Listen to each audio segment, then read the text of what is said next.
Praise the Lord, Mungu asifiwe, Yesu ashimwe, ndamushye cyane mu izina rya Yesu Kristo umwami wacu. Nizeye ko muri amahoro, nizeye ko mukomeye, nizeye ko mumeze neza, nizeye ko mukomeje gushimana mu bice bitandukanye by'isi, ko afite amanwa meza, afite ijoro ryiza, afite igitondo, mwaramutse mute, mwabyutse mute. Nongeye kunezerwa Imana kuba twibonye ahangaha tumeze neza, duhumeka umwuka w'ubuzima. Ntabwo ari ibisanzwe, ntabwo ari ibimenyerewe, ahubwo ni ubuntu bw'Imana, ni imbabazi z'Imana kwibona aha hantu. Nagira ngo nifurize isabukuru nziza bavutse itariki ya none, ubukwe bwiza. Happy wedding day, happy wedding anniversaries, congratulations guys. Mwebwe expecting ibitandukanye ya byiza binejeje imitima yanyu. Nabango twifatanije namwe, nifatanije namwe, namwe mubabaye umunsi wa none. Navuga ngo nimukomere, mwihangane. Habaho kubabara, ariko hariho igihe umubabaro uvaho, hari umubabaro uvaho hakaza ibyishimo, hakaza umunezero. Byose tujye tubiha igihe kandi twihangane, dukomere. Imana ishimwe cyane. Rero navuga ngo kwibona ahantu musa none, nagira ngo tuye kuri topic yo tugiye gushima Imana. Reka mbere tubanze dusome imfashanyigisho, ijambo twifashisha mu ijambo ry'Imana Bible, hanyuma dusome.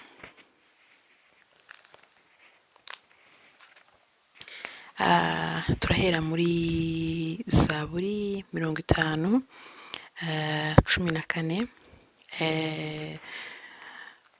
Psalm chapter 50, verse 14. Sacrifice thank offerings to God, fulfill your vows to the Most High.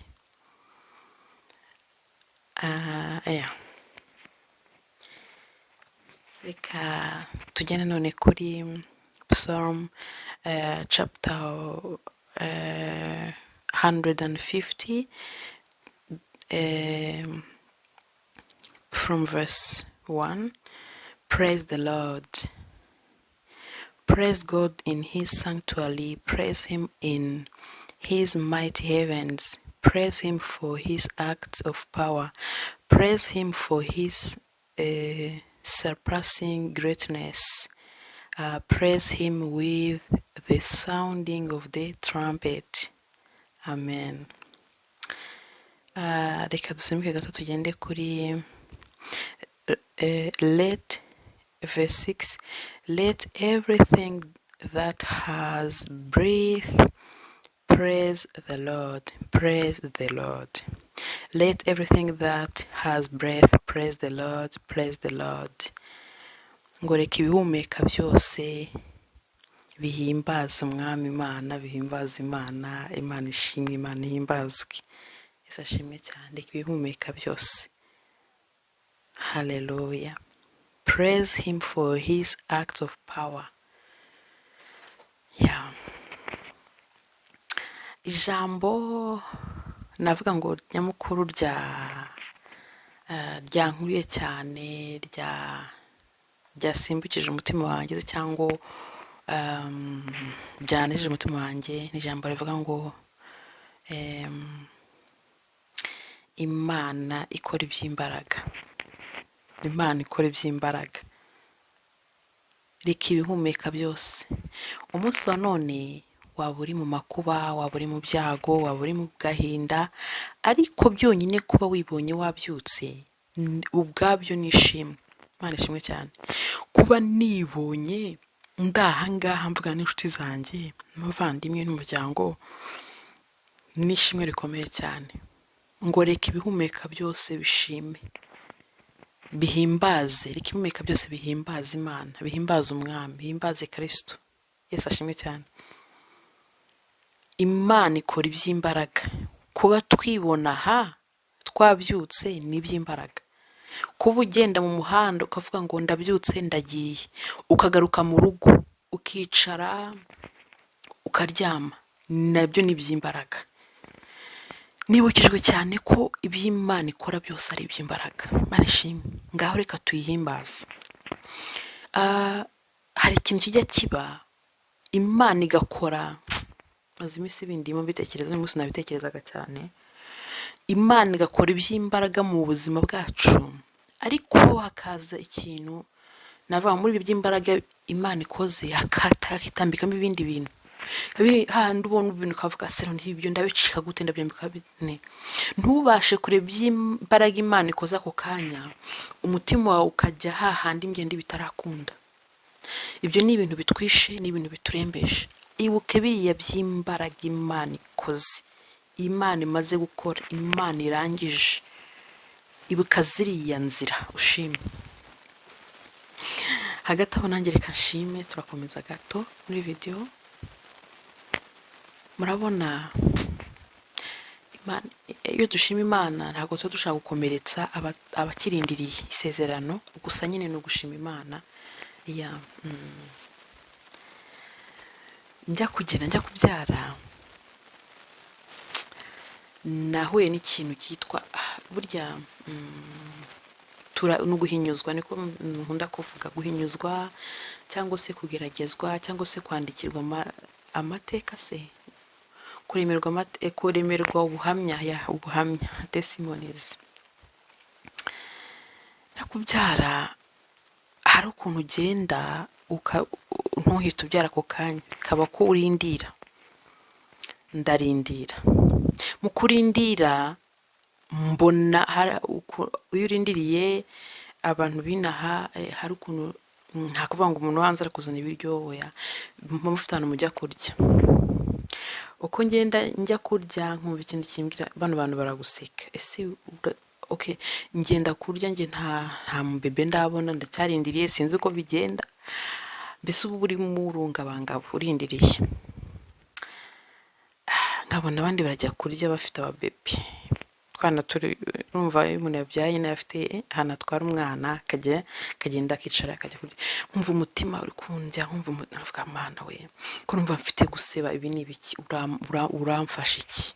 Nkumva mfite guseba, nkumva hari bitaragenda neza, nkumva hari bitaratungana, nkumva hari by'imbaraga ndindiriye. Nkumva kandi koko nawe bakakureba bakubona nyine, wumva of course utwite ariko urindiriye utazi ibyo ari byo. Ndi kurya ni kujya, mbese urindiriye Imana, uri kuryaje mu kumwa Imana azantabara igituma ntamwara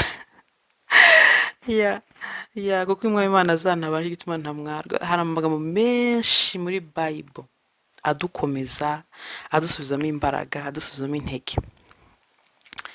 Mana we, numva ndimo ndaseba mbwira Imana, Mana cyo kora numfasha mwami Imana, ukama umwana muzima, nkabona ndutse amahoro, nzagushima. Rero hari igihe kigera wabona umwana umubonye ukabona ni ibintu bisanzwe. Nge rero ntago nafashe nk'ibisanzwe, ndi hano kugira ngo nshime Imana. Njye shima nyine n'inshuti zanjye tubiganira n'umuryango, nkabisharing, abwira Uwiteka yageze gutyo, Uwiteka yatugiriye gutyo, Uwiteka yatugiriye gutyo. Ni ukuvuga ngo ibi uragisharinga uba uriho uratanga ishimwe, uriho uratanga ubuhamya, kuko ni ikintu gikomeye cyane. Ni ikintu gikomeye nubona ufite umwana umwe, ufite abana babiri, ufite abana batatu, ukabona undi wenda afite abana batanu batandatu, ukavuga ngo ariko se ndashima Imana, ngo ndabona ari ibintu bisanzwe. Ntabwo ari ibintu bisanzwe, ni ishimwe rikomeye cyane, ni ishimwe rikomeye.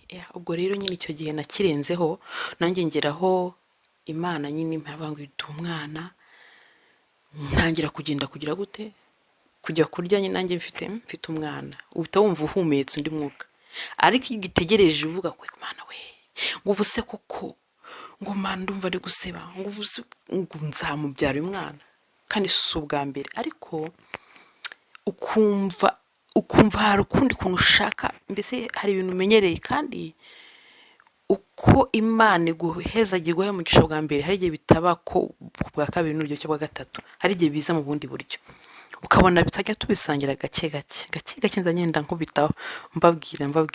Ariko nyine ndashimiye Imana cyane, kwizera kwanjye kwabaye guke, guke ku buryo n'Imana iza navango kubimpanira cyangwa se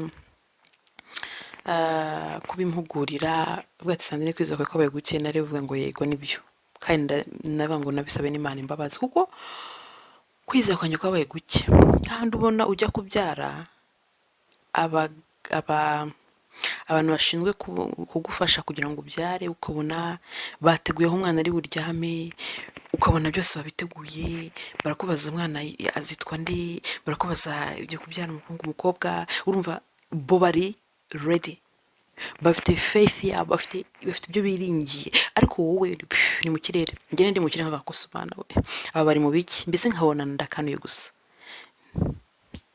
vision ndayifite Imana yaranyeretse ko bizagenda ariko biranga pe nyine kubera ko haba hari facts haba hari navuga facts kankoresha facts uyu munsi haba hari facts haba hari ibintu ubona ko bango ibingibi kubera ibingibi ndi kubona ntago nzi ko bigenda gutya ariko Imana iby'imbaraga ikora birarenze tukaba turi kuganira hari uturi kuganira umunsi wa none hari by'Imana yaba yagukoreye birenze cyane ibyo uri gushaka umunsi wa none birenze cyane ibyo bibazo uri kubona bigusatiriye rero ramya cyane Imana renga kuri iyo topic renga kuri iyo stage no topic renga stage renga ruye rwego rwo kugira ngo wumve ukanuye cyane nkuko nakanuye kwerwa ibyo ari byo ukabirebera ahandi hantu ukabireba muri negativities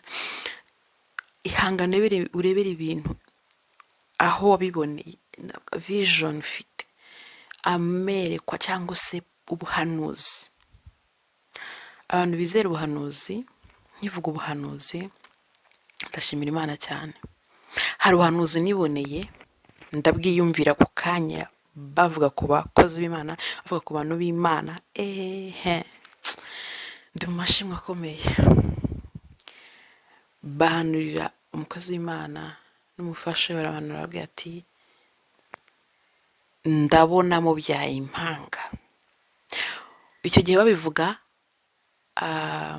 haciye imyaka 7 ijya gushyika mu 8 babihanura nge nabonaga uwo munsi biri icyo cyumweru mbese umwaka butarenga abo bana tutarababona ariko Imana ibatanze muri uyu mwaka rero umutima wanjye uranezerewe cyane umutima wanjye uranezerewe kandi ntago ari gusa n'abantu benshi bazi uyu muryango turanezerewe cyane Imana ikoze iby'imbaraga gusa nyine narize nabwiye na pastor nambwiye ati kwizera kwanjye kurongeye kuraduze kurongeye kurapanze kubera iki kubera iby'imbaraga mbonye Imana ikoze kubera kwijambo Imana yavuze ririnda twarasenze pe ntago kuvuga ngo twarasenze kugira ngo tuvuye ngo twarabasengeye ibikini ngo nagusengeye no twarasenze ariko arahujye gusenga basemana kumbona nta